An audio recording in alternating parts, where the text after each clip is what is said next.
Thank you for... Okay, so we just started the recording. Right, morning everyone. Thank you for joining us on this cold winter morning. I'm sure all of you all had some struggle getting out of bed.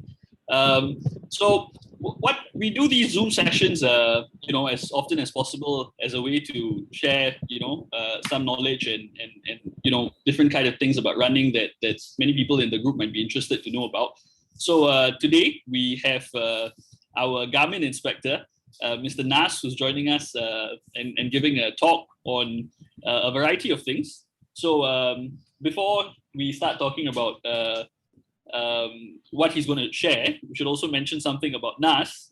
Nas is a seasoned runner. He's competed in quite a number of he's competed in all of the world majors. If anyone doesn't know what the world majors are, you should go Google it. It's the big marathons that many of the elite runners seek to take part in and collect medals in. I might add that he's actually completed 6 world majors and is on his way around to competing in another 6 of those. This man needs no introduction on the front of being Garmin inspector. He's always up on everybody checking your pulse to see how much distance you've clocked. So what the session today will not just be about Garmin watches per se. We'll also endeavor to talk about the different types of data that is available on the different running apps and how that might be applicable to you. And please save your questions till the end, and Kavita will let you know when it's time to put in your questions. Right. So without further ado, introducing Nas. Over to you. Okay, so Nas, is basically you're going to start by telling us why we even need to measure our runs. Where are you, Nas? Sure, Kavita. Morning, everyone. Thank you for sparing your Sunday morning to come and join us today. Excited to be here and share whatever little I know. So I'll start with a personal story here, right? Now, for those of you who know me well, you probably know I've been diabetic for over 15 years. I used to be a really big fella. And that's really how my running journey started. So when I started running, I obviously did not think it was important to measure. Those were the days when apps were kind of slowly starting to make its way. And truth be told, I didn't think, investing in a tracker was something that was important. So for a long time, what I used to do is, this was back in Hong Kong then, I used to run a particular path. And for some reason in my mind, I was assuming that I was running X amount of distance. I mean, I started small. I thought I was running 1 kilometer every day when I was going up and down that particular route. There was one day I was talking to a friend of mine and I said, hey, listen, I do this run. I run about 1 kilometer every day. And they were very surprised, right? I mean, they said, you mean you go from your house to that point and back and you think it's 1 kilometer? I said, yeah. They said, no, it's not, because I run and I track. And I was a bit surprised. So I said, no worries. And I've downloaded one of those basic phone tracking apps. And at that time, Nike was the in thing. So I got one of those Nike Run Clubs apps. And I started running with the app on. I mean, surprise, surprise, the distance that I thought was 1 kilometer that I was running based on what I thought it was actually landed up being like some 600 meters.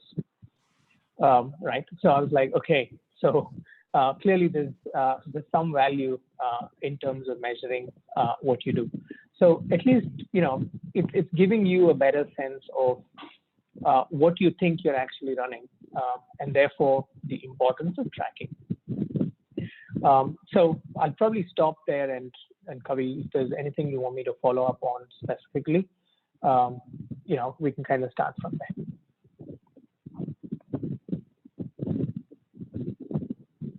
Kavi, you're on mute.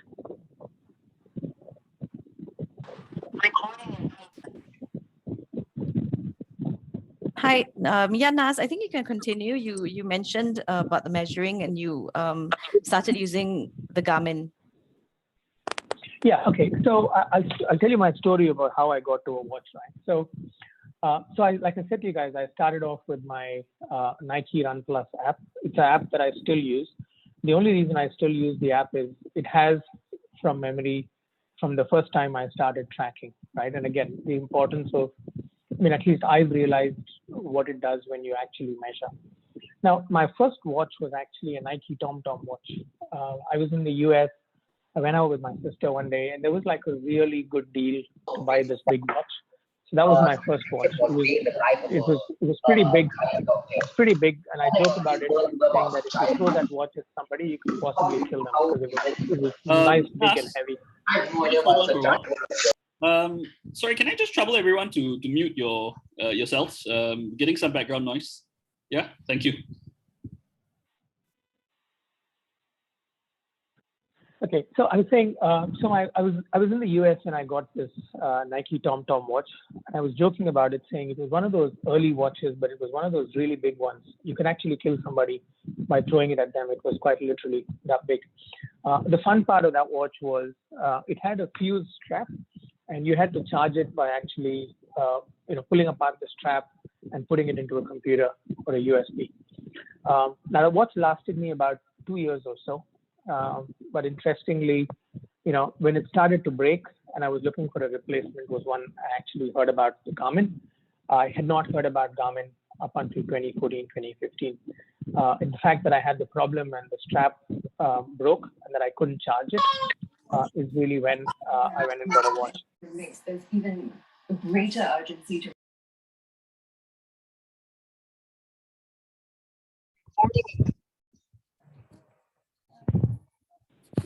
Okay, sorry guys. I think something happened and I was muted. I apologize. So I was saying my first watch was a used watch.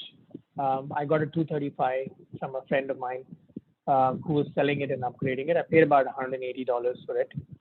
It was about a year or two old when I bought it. I absolutely loved it. And when the 935 came in, I upgraded to buy the new watch. So that's just the story. The one thing I'll probably say, right? I mean, it was interesting that when I started using the Nike watch, the distance that I was actually measuring versus what was on the app was also different. And I think somebody asked a question to say, what's the difference between a watch and a phone tracker? So maybe we can try and address that there. But it's kind of worth noting that there was a difference, and I can explain why. Okay, so do you want to tell us what a difference is between an app versus a watch? Because some people still use like the Runkeeper as opposed to having an actual watch. So you want to talk about that? Sure, absolutely. See, so the thing with a GPS watch, I mean, irrespective of whatever brand it is, right? What the GPS watch does is, through the activated GPS feature that's existing in your watch, it's connecting directly to a satellite for you to be able to get the data, right? And therefore, by default, the quality of the tracking becomes that much more better because you're getting data directly off a GPS. However, if you use one of those phone trackers, the phone tracker has a slightly convoluted way to go out and get GPS, right? So what I'm told, it's effectively using your phone signal, connecting to the mobile tower, and therefore trying to detect what your location is. So it's a slightly roundabout way of getting the data, and it's not actually connecting directly to a satellite to go out and get the GPS data, right? So that's why when people track a run on a watch and people track a run on the phone, there will always be a difference. Now, it's almost a given that the data on your phone will always be more than the data on your watch because the inaccuracy is coming in as a result of how the data is being tracked, and therefore the phone tracker tends to give you more data, whereas the watch is that much more accurate, which is why your watch data always lags the phone data. Right? Now, some of the watches have the ability to connect to multiple GPSs. Now, by default, all the watches connect to the satellite, which is GPS, which is the US satellite tracking system called Global Positioning System. There are two other GPSs as well. There's a European satellite called Galileo, and the Russians have something called the GLONASS. And most of our watches have the ability to select two of these systems. It's recommended to use two because the quality of the tracking is that much more accurate when you're trying to get the data from two systems. So that's why it's better to use a watch, irrespective of brand, of course, compared to an app. And if those of you are wondering why is an app not reflecting what a watch gives, that's the reason. And so how inaccurate, how inaccurate with what's the difference in the distance you think with the app and the tracker? I mean, it varies, right? I mean, I've seen sometimes distances being off to the extent of, 200, 300, 400 meters. As the distance starts to go longer, sometimes I've seen variances of up to a kilometer plus or minus. And the thing that you almost always see with an app is the elevation profile. So when you run, and we'll get to elevation profile when we talk about data at some stage. I mean, it's basically what was the kind of surface that you ran on. So most of Singapore is flat, right? I mean, if you're running, except places like Mount Faber, which are kind of really hilly places, or NUS for that matter, most of Singapore is flat. And you'll start to see that when you use a phone tracker to run on some of those flat surfaces, you get some really inaccurate elevation profile, which makes it odd as well, right? So it truly kind of varies, but the variation, you cannot put a formula and say it'll always be 7% off or 10% off. It varies on multiple factors based on how and where your data is coming from. Okay, but thanks, it's inaccurate. That much I'll tell you. And also it acts as a base tracker, right? So you don't have to download different apps. As in it, yeah. Yeah, so that's right, Kopi. So, if you're using a watch as a tracker, that lands up being your base tracker. I mean, I think somebody had asked the question, I don't remember who, to say, why is my watch data different from my app data, right? And I kind of answered that question, but I'm assuming that person's tracking the run using the app and trapping the run using the watch. Now, but the feature with the watch is the watch almost is compatible with pretty much most of the apps, right? Yeah. So for example, on my watch, I'm able to send the data to the Adidas running app, the Nike running app, the Strava app, and there were a couple of events for which we had to use I think it was called Map My Run or Runkeeper, one of those two apps, right? So I have all of those apps, right? But what I'm basically doing is using my watch as the base and pushing data out from my watch using the settings on the various other apps to say, what does the app feed into? Even our Garmin of Singapore, the Healthy 365 app, is compatible with our watches, and your watch has the ability to send data. So my advice is, if you have a running watch, use that as the base and use that to push data, because that's the one that's going to be most accurate. Okay, so we're going to go to Ramesh's question where he asked, there's so many watches out there, so many trackers. How do you pick, without sounding biased, how do you pick the right watch or tracker? It's a tough one, right? So, I mean, in reality, right, I mean, there is an element of budget which comes in, right? I mean, a lot of people are conscious, and it's a fair thing to be conscious of, right? So, clearly there's an element of budget determining what you can buy. Now, my personal advice, right?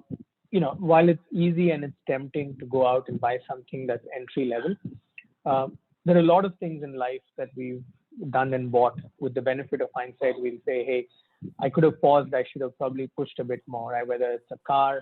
I still remember when I had my first car, I didn't buy the VXI version, which was the highest one, and I bought the LXI.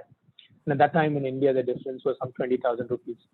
Effectively, the feature was, when it was raining, you could turn on a heater and then your windshield won't fog. So almost every time it was raining and I used to go past somebody who had the feature, I'll sit there and go, well, I should have maybe done it, right? So that's just one example, but I'll say that for pretty much everything. And the other piece is, very quickly what happens is we tend to grow out of our needs and outgrow some of the things. So what you thought was basic, no more is basic. And I'll joke about it a little bit by talking about ease, right? I mean, 1 week ago, he posted a message saying, I just did a short run, and he did like a 6K run and it was short.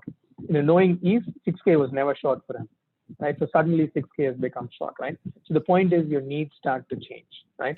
And, as you start to improve, as you start to get better, you want to do more, and you don't want to be hamstrung with something that you made a short-sighted decision with and then say, oh my God, I have to kind of upgrade, right? So there are some really good trackers out there. I mean, the latest one that's on the market is Coros. Polar has been there for a while. Sunto has been there for a while. Garmin's been there, of course, right? But personally, for me, from experience, it's got to be the Garmin. It's absolutely good, the Garmin. I mean, it's a bit pricey, but I saved and bought my first big watch, right? When I bought the 935, it was brand new. The way I did it was I skipped my morning coffee every other day, and the money that I would spend, I would just put it in a cover and say, let me save. I would take lunch from home instead of eating out, and I would put the money that I saved. So when you kind of do those small little things, it's a nice pot of money that you have that helps you buy, and you don't feel guilty about going out and buying. Right? I mean, I know people that collect all their coins and put them in a bottle, and then once every other month they kind of empty it and see whatever. So I'd say if you can try and stretch, buy something that's a good one, because it will last you and you will never regret it. Right? The other piece with the Garmin, right, and I'm not being biased here, I'm just talking about the value, right, is these toys last. I mean, so we spoke about the 235, right? So if you didn't know, the 235, I think, was launched sometime in 2014 or 2015, right? I mean, after so long, that watch still sells. A lot of people use it. It's still effective. And if you go and want to put it up for sale, you can still get $150 for that old watch that you go out and sell, right? So it's got a fairly good resale value. And there's no harm in buying something that's in the market that's used. So specific to Garmin, if you're thinking about an entry-level one, you want to consider something that has multi-sport, right? Today, people are walking, cycling, swimming, running. So you want a tracker that helps you do all of those, if not most of those. So a good starting point could be the 245 Music or the Instinct as an entry level. But if you want something mid-range, it's the 945. But if you're saying I'll go all the way, I want to buy something that's really nice. They've got the Phoenix Solar and the Solar Pro. So it's top end, right? And most of these watches, you have the ability to add features. So you can add a HIIT, you can add a cardio, you can do yoga, you can do Pilates. The watch helps you track pretty much all of these other pieces. So that would be my advice to people that are considering trackers. So you say second. Apple sorry. also has a watch. So you say second hand. Apple also has a watch. Yeah. So you say second hand is fine, right? To buy a second hand Can I Garmin. just jump in over Absolutely. here? Yes, please. Like, for example, I got a second-hand Garmin watch off Carousel, and I mean it's done me wonders actually. So yeah, that's right actually. I myself have tried it and it works. Second-hand watches are okay. Okay, great. Nas, would you be comfortable to maybe run us through some of the data on the watch, because I could pull it up on screen share if you want me to from Garmin. Sure. Why don't we do that? Yeah. What would you like me to do? Why don't we do that? Yeah, absolutely. Give me a moment. I'm just going to pull it up now. Do we want to ask, does anyone have questions? While we wait, does anyone have questions about their trackers? Maybe you guys have a different tracker, not a Garmin, and you want to ask a question. Chris? Hi. Okay, I have a question. Okay. Sure. So, just as today, because recently there is this question on which watch can track the distance better, right? So what happens is I myself am going through the journey of understanding how all these trackers work. So I've been doing a bit of research work and all that, and I found out that as today, for example, there's 3 people with me with Garmin watches. But all of them are different models, right? So they all show different distance, even though we walked in the same distance as a group. So they all show different distances, right? So I would like to understand how, even within the same company, same brand, how different models are tracking. So why is there this difference distance? I mean, difference distance means about 100 to 100 meters.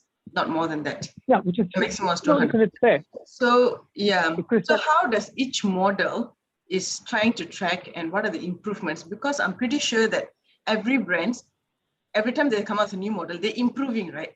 2 years ago watches, and now they're improving. Like Garmin, 3 years ago watch, and 2 years ago watch, 1 year ago now. They keep on improving, right? So what has improved that shows the differences in the distances? That's all I need to know. Thank you. Sure. Hey, Chris, it's a really good question, right? So fundamentally, model besides, right, the approach that a watch uses to track, irrespective of brand, is still the same, right? Like I said to you a little while ago, the watch is connecting to a satellite. It is quite literally tracking where you are on the ground, every microsecond, and that's how it's computing the distance. Now, the reason when people walk the same distance or run the same distance, sometimes you have that 100, 200 meter variance is could there be moments where there's fluctuation with GPS, where you're switching from one satellite to another? That could be one, right? Now, also, right, unless you're running on a running track and unless you're running on the innermost lane of a running track, which is measured and scientifically proven to be the most accurate and shortest ever distance, on our runs, we tend to weave, right? So, we're running, somebody's coming out in front of us, so therefore we cross over a little bit, and there's a little bit of crisscrossing there, right? So we're not on a straight line basis going from A to B. So there's a little bit of weaving, there's a little bit of stopping, there's a little bit of going in front, coming behind because the person was out there. So those minor variations is what results in the distance being off by 100 or 200 meters. But I will say this, right? I mean, even a GPS watch, you probably need to go in assuming that your data is 98 or 99% accurate. I mean, there's nothing that gives you 100% data. The right way to measure is how they mark horses on a race.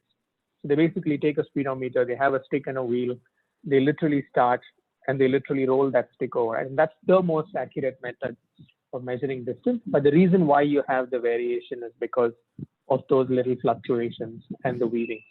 Now, like with Apple, like with Garmin, like with Polar, Coron, any of these big brands, right? Every time they're trying to improve the watch, they're not changing the core of what the watch does. They're changing the ancillary features, right? So, the most prominent and the visible thing is the watch interface and the UI, the battery and the battery life, right? I remember the first watch that Garmin had, the battery would last you about 4 hours.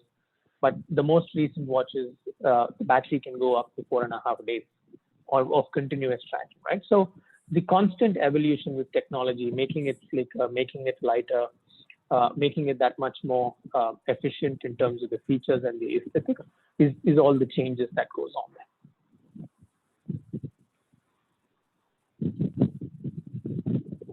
there. Is that okay, Chris?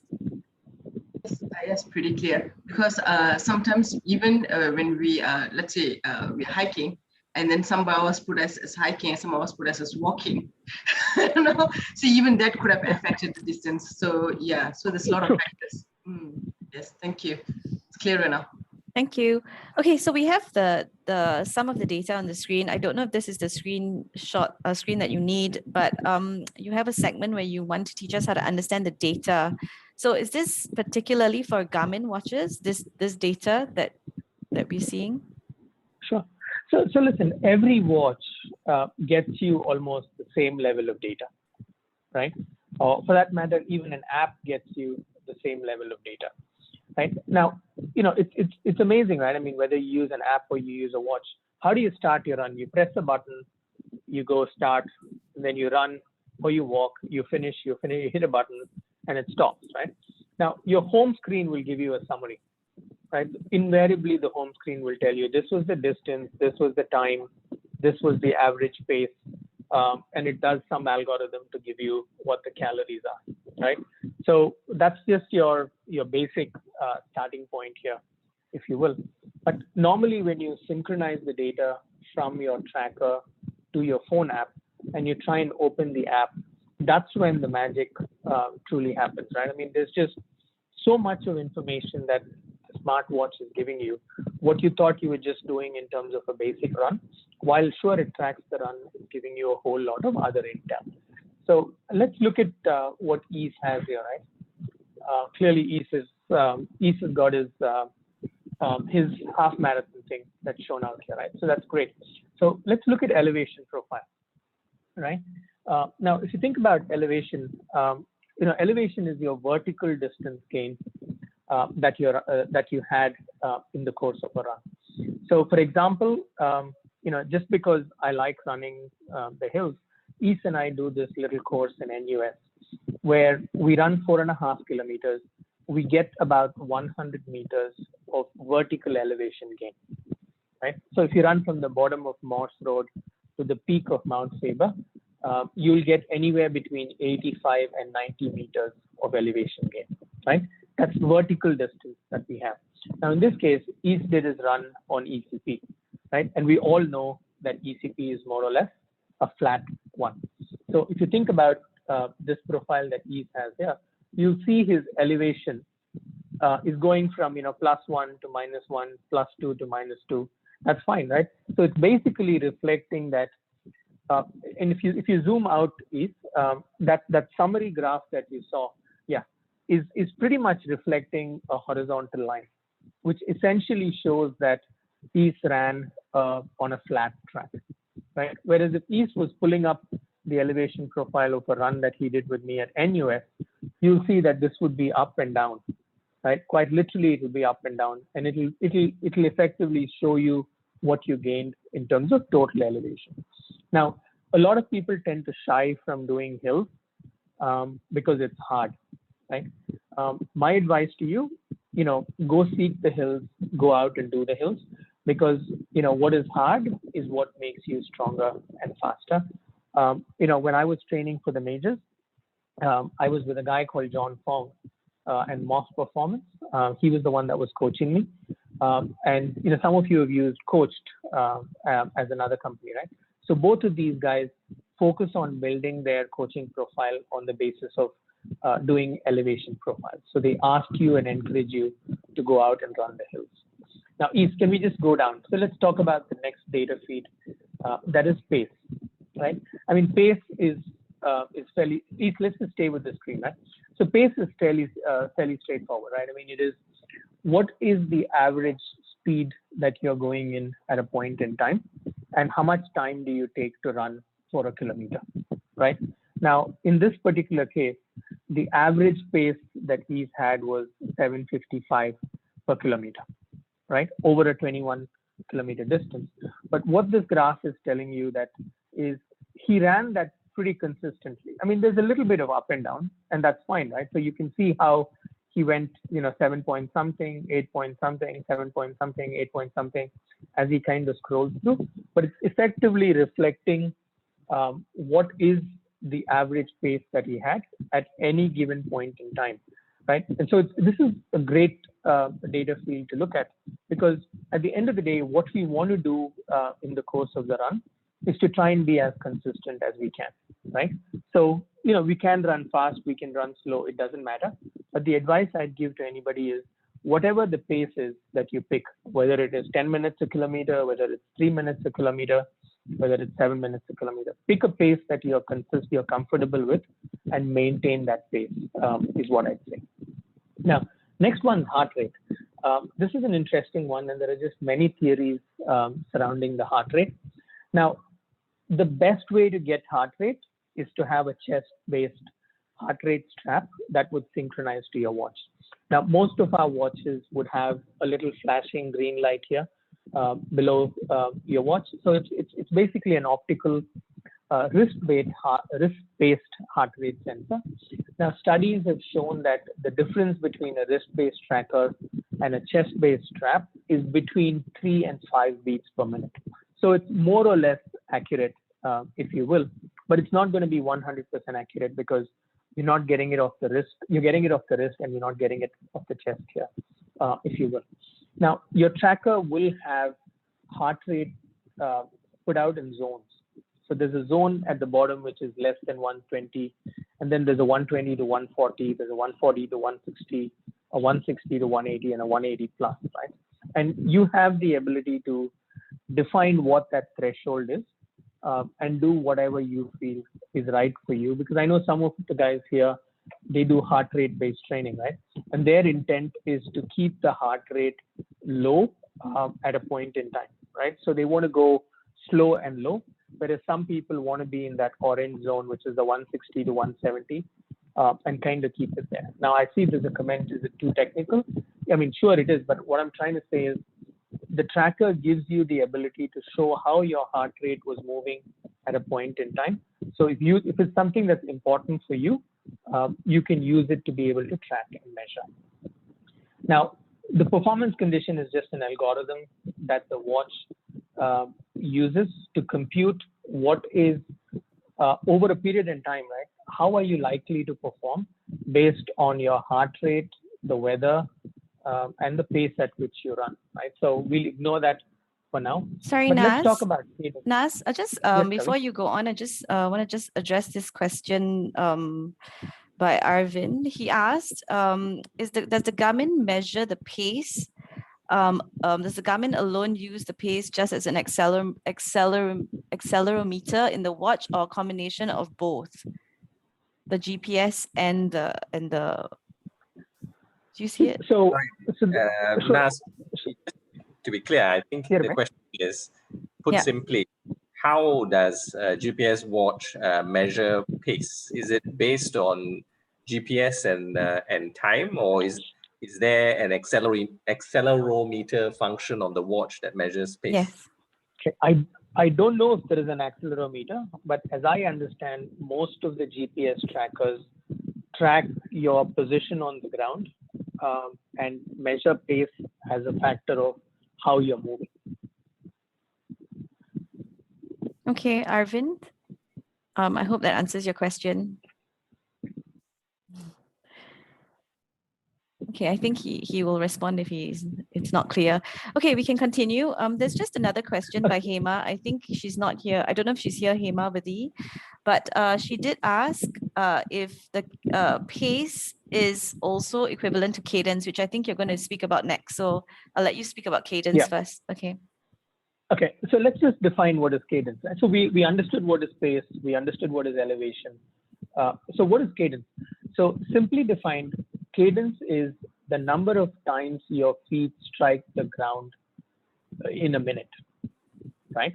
So that's what we mean when we say cadence. Now, for an average runner, cadence is somewhere in the 160 to 180 range. I mean, irrespective of pace, right? So if you're normally running, by default, your cadence will end up being between 160 and 180, right? In this case, if you look at East's run, I mean, this particular graph has the level of detail. And I think East, you set your watch to track the data every second. That's why you have so many data points. Yeah, but this is a good one to show, right? So, but if you look at a summary view of this one, right, the cadence line is more or less straight, right? So, sorry, thank you, East. So the cadence line here is more or less straight, right? So while there's a variation of somewhere between what I can see 160, I can see 175. So it's a good run insofar as he ran consistently. He was at every point of time hitting the feet between 160 and 170 times a minute, right? That's really what cadence is, right? Now, while higher cadence helps with speed, it's not directly proportional, right? Now, whether it's cycling, whether it's running, you'll hear a lot of the coaches say to you, try and get your cadence to be consistent, right? Now, if you go back and look at your runs where you've kind of felt you ran a little, you walked a little, you jogged a little, right? You'll see that this cadence is quite literally all over the place, right? Because, when you walk and you stop, the lines are going to come down. When you're walking, your cadence is obviously a lot more slower than running, right? So what you want to do, the same applies with cycling. In cycling, cadence is the number of times your pedal goes around every minute. So fundamentally, all coaches will ask you to work on making the cadence consistent, right? Having a consistent cadence is a reflection of your ability to be in control of the run, right? And run consistently. It's effectively, irrespective of speed, you can run 7 minutes, 8 minutes, 9 minutes, I don't care. So try and make sure that the cadence is consistent because it means you had a good workout, if you will, right? So always go back and look at the cadence line. Try and make sure your cadence is as consistent as possible. It takes time. It takes a lot of time. It took me about 3 years to get to a point where by default, I know that my cadence line will almost be straight every single time I run. So it does take time. Okay. So those are some of the stats, right? And you'll get this pretty much in all your trackers. Now the interface may be different. I know for a fact that the Apple has it, the Coros has it, and the Polar has it as well. So the functionality exists in pretty much all the other trackers as well. Okay, so there's this one question we had from this young man, Mr. KT Saravanan. He says there are several data fields displayed. Which data field is appropriate or recommended for the different training regime? So can you edit these fields? Okay, so Katie, I assume your question is when you're running, what does your watch show you, right? Now, so there is a functionality in most of your watches where you can set what you want the watch to show you when you run, right? By default on your watch, when you click the run button, the default screen will have will have distance and time, right? At a minimum, those are the two things that you'll have. So if you're running, what do you care about? I want to know how long I ran. I want to know how much distance I covered, right? Now, based on the functionality of your watch, and this is to Chris's question, right? Saying, what is different with the functionality evolving? The basic functionality and the data fields was initially 2. 2 became 3, became 4, and the more recent versions of the watch have up to 6 fields that you can show at any point in time, right? And what fields can you show? You can pretty much show all the fields that your watch measures. So you can show your heart rate, you can show your pace, you can show the distance, you can show the cadence, you can show the the speed at which you're running. So you have the ability to define what you want to see, right? Now, so one of the things I've done is because I run the hills all the time, I want to know what is my elevation gain. So I've edited my field to, in addition to showing speed or distance and time and speed, also add the elevation, right? So you can choose to show what you think is important, right? So ask the question saying, why do you run?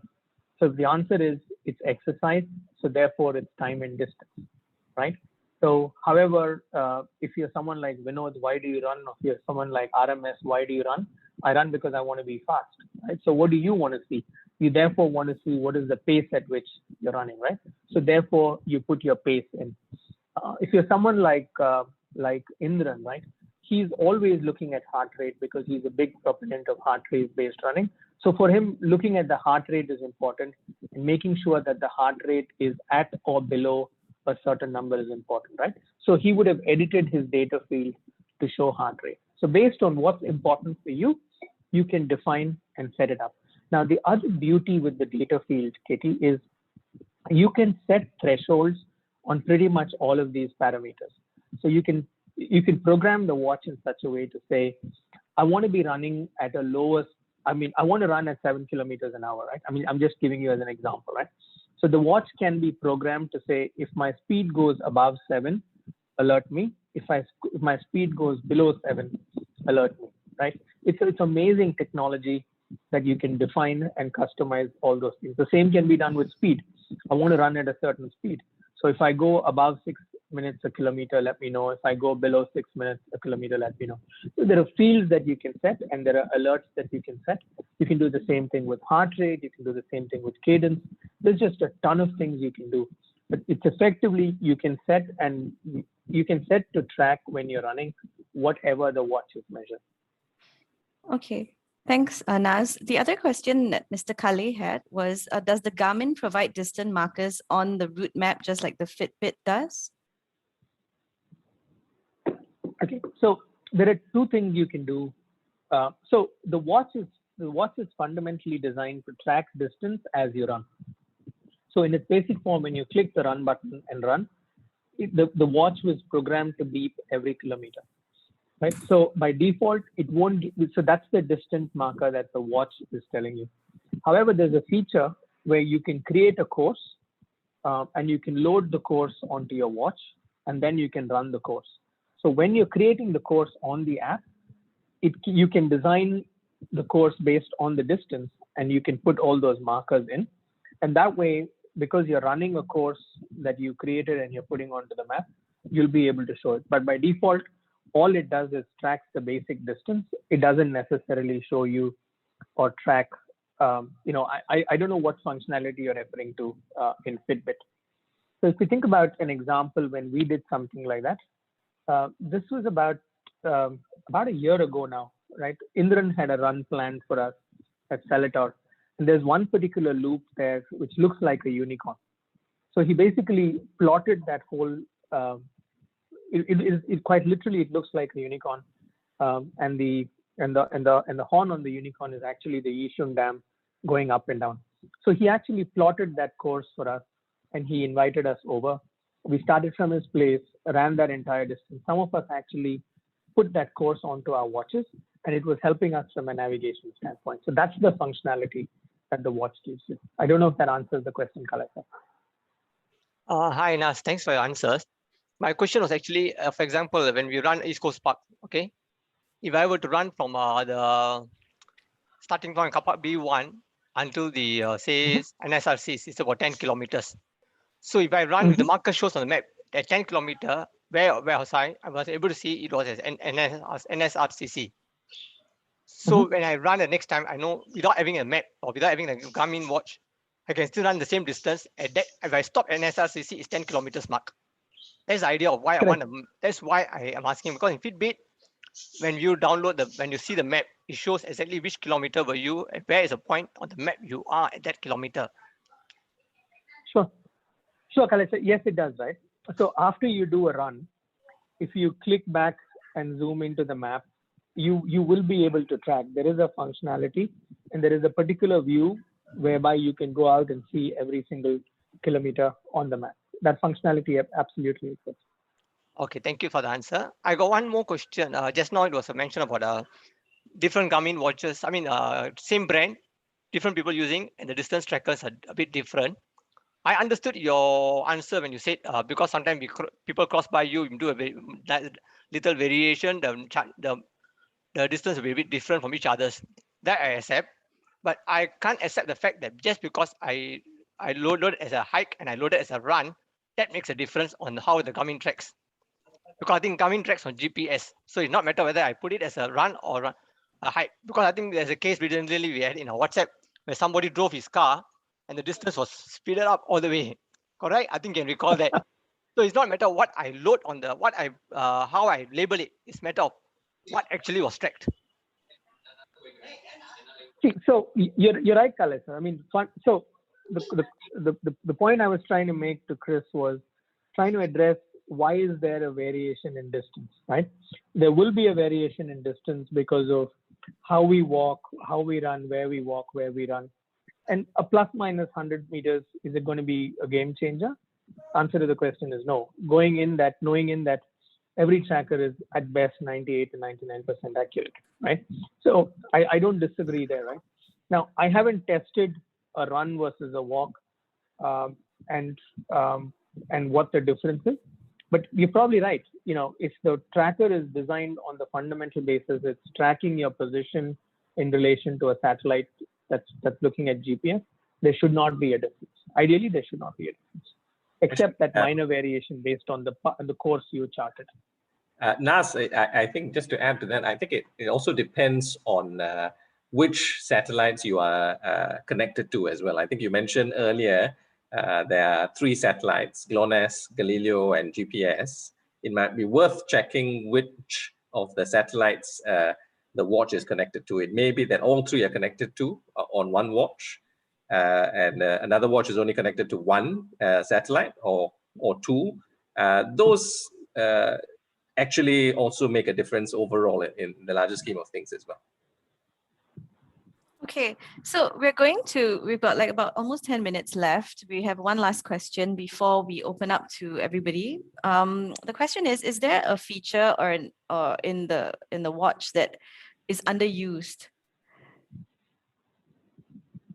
Okay, I'd say there are a lot of features we don't use. And it's safe to say that we probably use less than 10% of what the tracker can do for you, right? So functionality, for example, like, doing interval training. I spoke a little bit about setting pace alerts, upper control limits and lower control limits for all, if not most of the fields. There's a functionality called metronome that helps you sync to helping you measure what your cadence is, right? So there's just a ton, right? I mean, I just say, go look at a guy. I mean, if it's a Garmin watch, the ultimate guru is a guy called DC Rainmaker.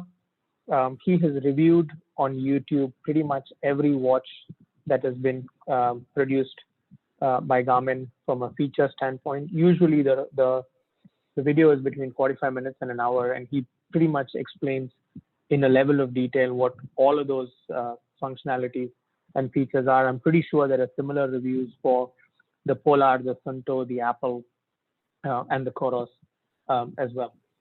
The other thing that is often underused is the ability to track the gear.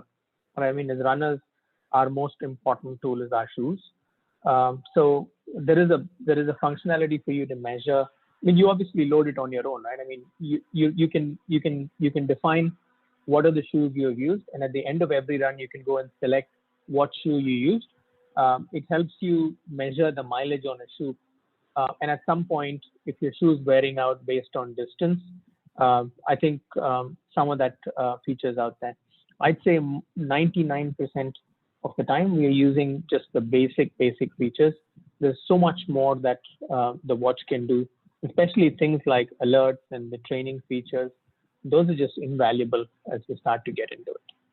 So I have a question before we open it up to the floor. If you're just going to use that 1% of the watch, right, just to start and track your run, just to track your distance and perhaps your calories, for example, would you still need a watch?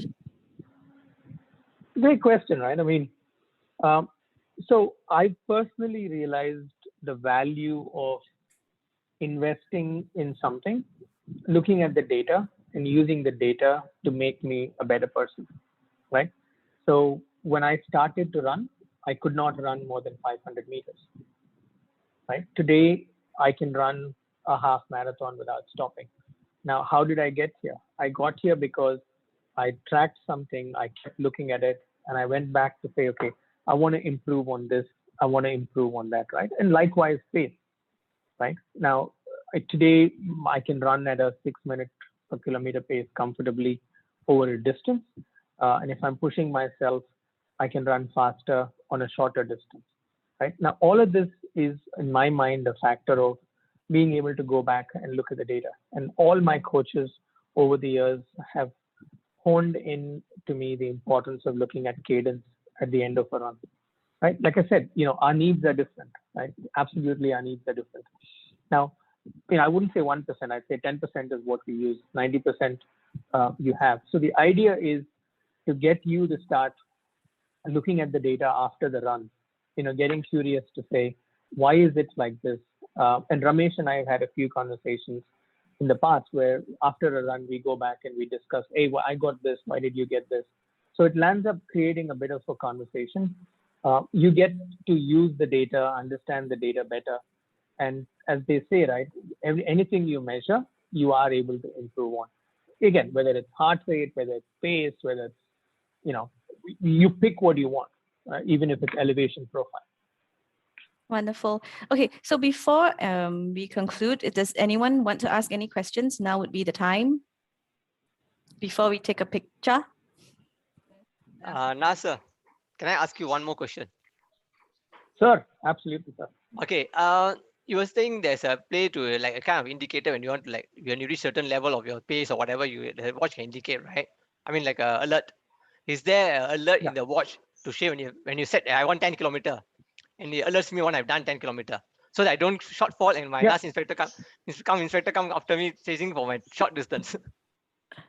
Okay, so inspector never chases for anything that is above a whole number and less than 0.6.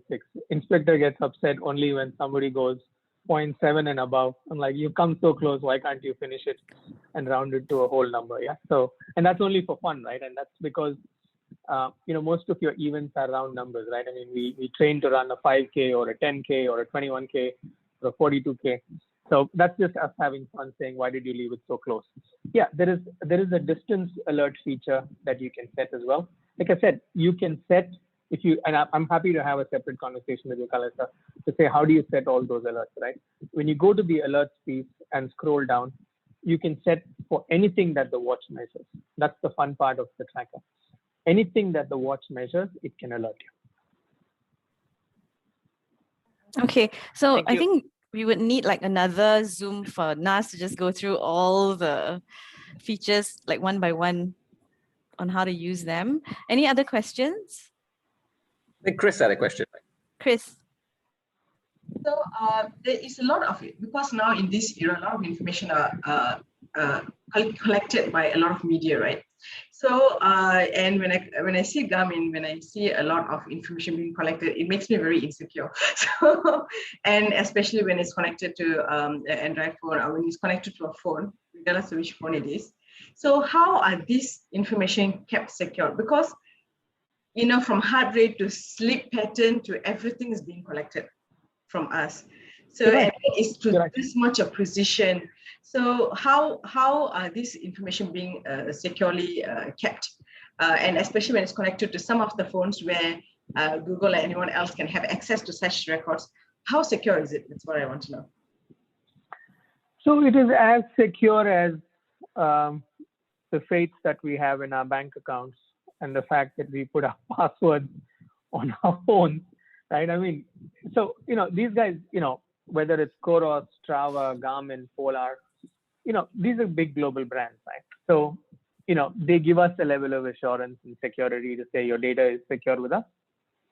Now, has there been instances of security being breached? Absolutely. I mean, famously last year, there was 1 week for which Garmin was just not accessible because there was a hack, right? So they're as good as the servers and the security that exists on their respective applications. But it's safe to believe that you know, your data is as secure as they tell you it is, and that's why I keep going back to as secure as your bank password is that you trust your bank with, right? It's the same level of security. Now there are conspiracy theories here as well, right? And the conspiracy theory exists with all things social, all things, you know, Facebook, Google, Amazon. So, you know, we could be having a conversation today about tracking and apps. I'm not surprised if any of you log into Instagram and sometime there could be an ad that's promoting a tracker or a sports tracker for you, or even for that matter, a Garmin, right? I mean, so are apps listening? I don't know. I'll let you make the decision. I'm not big on conspiracy theories. How many times have we had a conversation at home about something? We log into social and we suddenly see there is an ad that's coming out. So that's just, you know, that's just the ecosystem we choose to live in.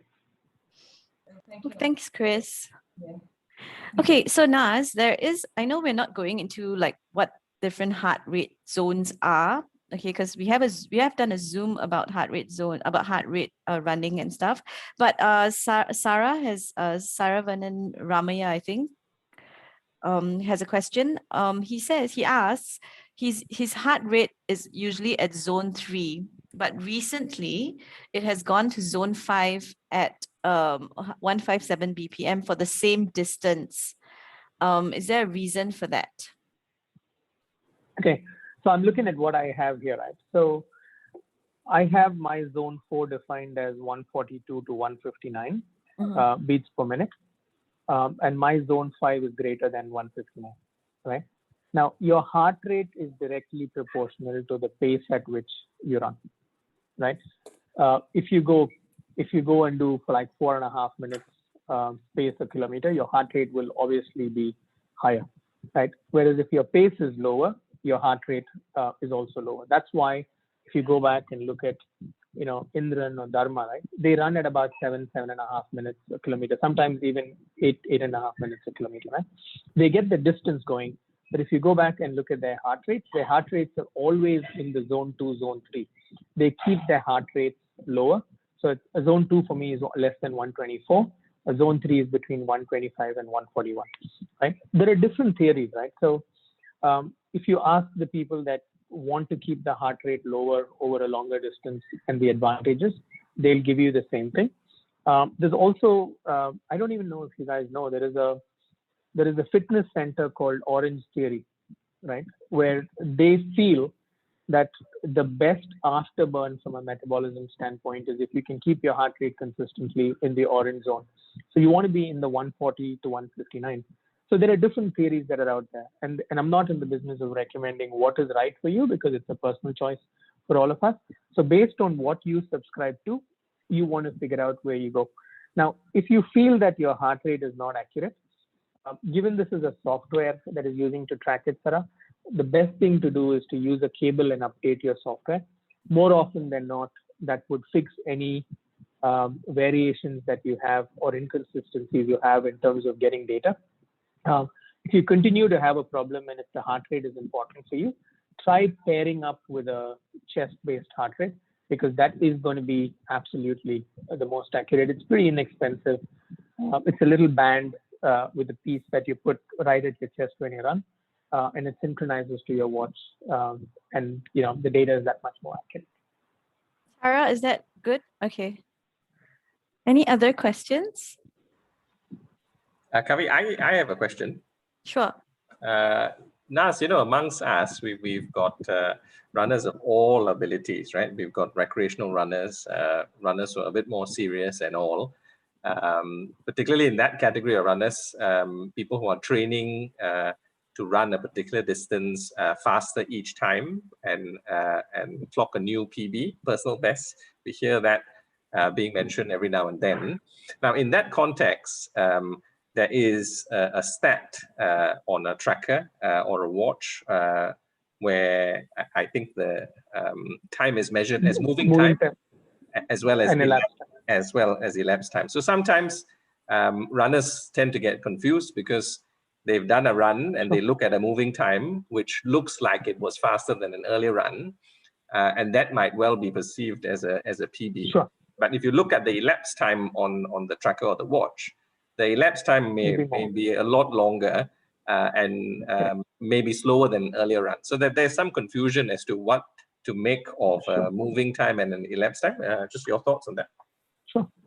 Hey, listen, it's a very good question, Ramesh, and it's a fair question, right? Now, so at the core of it, and I think you said it well, right? I mean, fundamentally, we're all recreational runners, right? So we run to exercise, we run to get fit. So it is fine, right? And most of your trackers, the watches rather, come with a feature where by default, there is an auto pause that is built into it, right? So what the auto pause feature does is, it is designed in such a way that it recognizes that you're moving and therefore the watch moves. And the moment you stop, the watch stops. So for example, what I've done is I've set the auto pause off on a run. However, I've set the auto pause on every time I bike, right? Why do I do that? I do that because when I bike, unlike a run where I can cut over or I'm running on a sidewalk where it really doesn't matter if there is a red signal or not, I can't do that on a bike. So quite literally, if I'm riding in the course of a day, I'm stopping at every single signal, right? So while I know that my actual elapsed time will be longer, what I'm keen on measuring is only my moving time, right? So you want to make sure that the feature is set to off by default, right? If you're running for time, you cannot and you should not pause, right? So for example, if you want to do a 5K and you want to time yourself, there's no fun in running for 2 kilometers very fast, hitting pause, resting for 20 minutes, drinking water, freshening up, running for another 3 minutes, or running for another 3 kilometers and saying, hey, I ran 2K and I ran 3K and therefore I ran 5K. I mean, sure, you ran 5K, but what was the goal? The goal was how fast can I run a 5K? So if you're going for time, and that's what all the events do, right? The events measure what they call as gun time, right? So when you start off and you cross a starting line, they don't care how many times you stop, what you do along the way.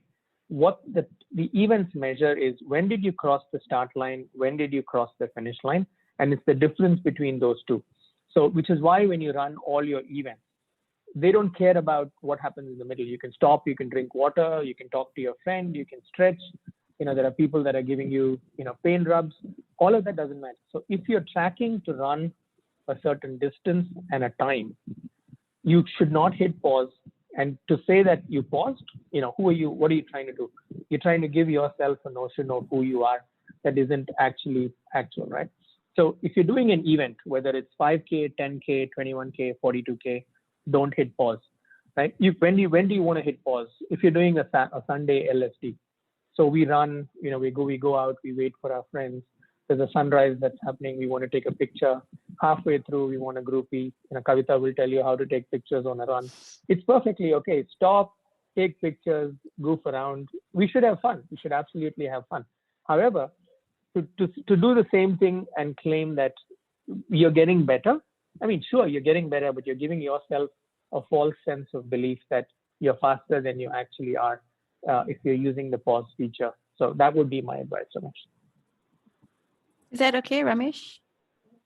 Okay, so I have a question. I don't know if it's a dumb question, but is there a need to wear your watch all the time, like even when you sleep? Okay, I wear it all the time. And the only reason I wear it all the time, and we got tan marks too, right? we got tan marks too. So I wear it all the time because what it gives us is a whole lot of data, right? Nas, can you define every time for us, please? What does that entail? Does it mean when you're showering, when you're going to the toilet? Yeah. So the only time I remove my watch is when I have to charge it. I mean, this is a waterproof toy, right? I mean, you can use it in a pool. It is sweat-proof. It is soap-proof. It is waterproof. It is whatever, right? So I wear this all the time. The only time when I remove it is when I have to charge it. And that's only for a period of 30 to 45 minutes because the battery life on this one is pretty amazing. And the other reason I wear it is it's constantly tracking things like heart rate, steps, right? Now I'm on this current challenge where I'm trying to get myself 60 days of doing 10,300 steps every single day.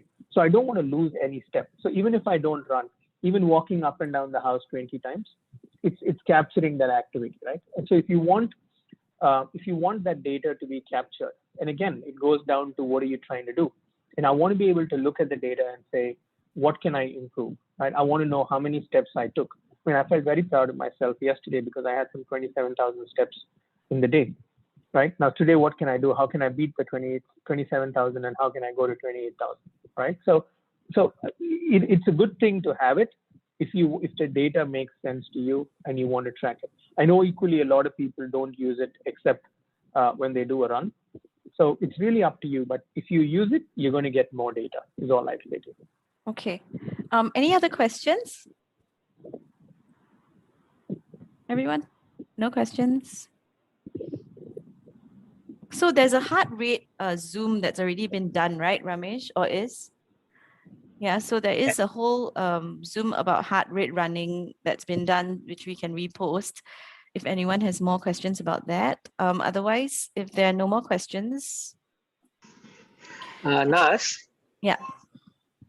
Nas, I just want to check with you. Perhaps you can advise everybody on how do we go about calculating what is a good heart rate zone that we should be within based on our age?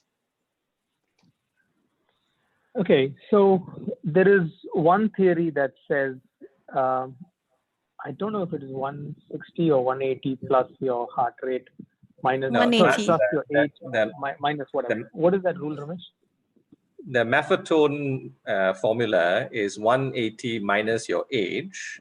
That is the top end of the zone. So say I'm 42. So 180 minus 42 is 138. So that's the top end of the zone. You minus 10, 128 to 138 should be the zone of 80 to 90% of your weekly runs. And that's just a rough gauge more than anything else. So, but it's a rough gauge, right? But if you think about Ramesh, and just staying with Ramesh because he volunteered, right? His runs will never be in that heart rate zone because he's a faster runner. He's trying to push himself, right? So it's just a guide. But again, the most important thing here is being able to listen to your body. Looking at the data and saying, what helps, what doesn't help. And again, read up the orange theory. If you can keep it longer there is an afterburn. You do what's right for you, Sam. At the end of the day, the last thing you want to do is hurt yourself because you're trying to do something that you're not comfortable with. So the options are out there. You got to choose what's best for you. There are tests that you can do, right, to check to ascertain your heart rate, if I'm not wrong. That's right. You can do a treadmill test. That's the most accurate. So if you go to any of these health clinics, they'll connect some 27 sensors on you, make you run on a treadmill for a period in time to evaluate your heart rate, and then they'll compare it with an ECG, and they'll give you a recommendation. And just to add to that, you get on that sort of a treadmill, they'll help chart your heart rate zones for you. But the reality is that you'll need to go back and get yourself tested periodically as well. So every 3 or 4 months, as your fitness levels improve, you need to get back on that treadmill and to update your heart rate zones as such. Right, wonderful. Okay. So yeah, anyone else? Any more questions?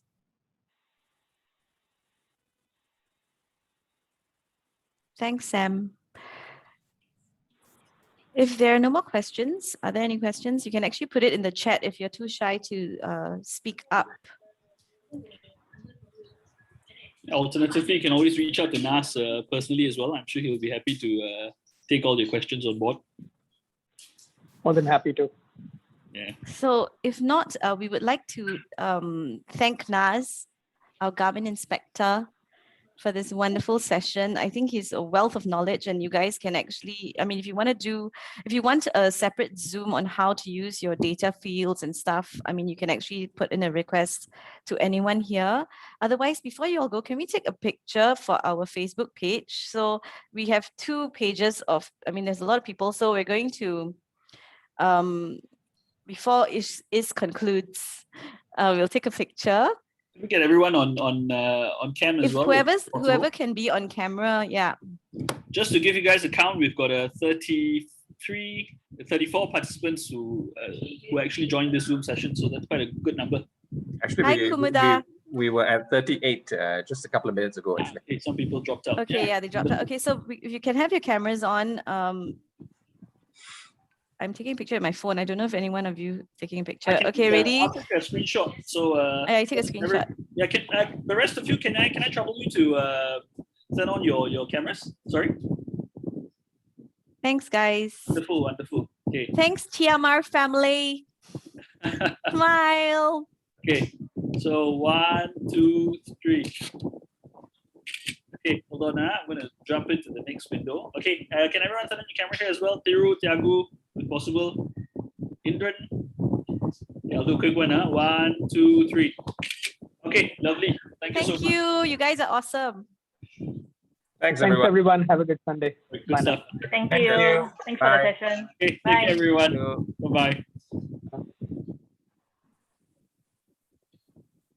Bye-bye.